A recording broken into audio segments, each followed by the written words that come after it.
cours des 2 dernières semaines, une campagne en ligne a été diffusée sur les réseaux sociaux occidentaux pour retrouver les Ouïghours disparus en Chine. Sous le hashtag #StillNoInfo, ces organisations et individus affirment que certains Ouïghours ont disparu après leur formation pour avoir été une fois influencés par des idées extrêmes.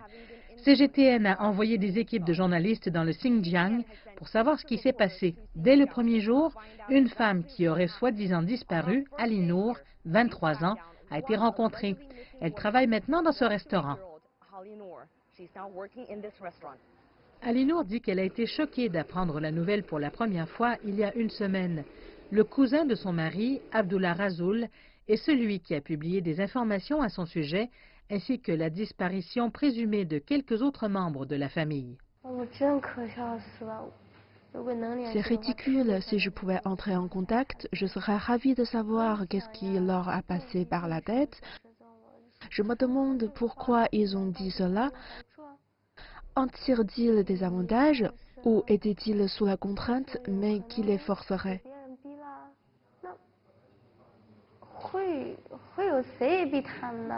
Selon Ali Noor, Rasoul a déménagé à l'étranger avec sa femme peu de temps après leur mariage. Elle ne l'a rencontré qu'à quelques reprises. Il m'a fallu un certain temps pour même me rappeler de lui. Il n'est jamais revenu après avoir déménagé à l'étranger. Il n'a jamais pris soin de la famille, n'a jamais pris soin des sœurs, ni de leur mère, personne. Alors pourquoi parle-t-il de moi? Ali Noor a été envoyée dans un programme d'éducation obligatoire l'année dernière pour avoir été incitée à l'extrémisme religieux. Elle portait une burqa, quelque chose que la Chine et plus d'une douzaine d'autres pays interdisent. Elle a été convaincue par sa tante et ses cousines que les filles n'avaient pas leur place à l'école et que leur rôle était aux côtés de leur mari.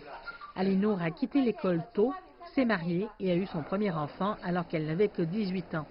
Sa tante est actuellement jugée pour avoir formé et dirigé une organisation terroriste.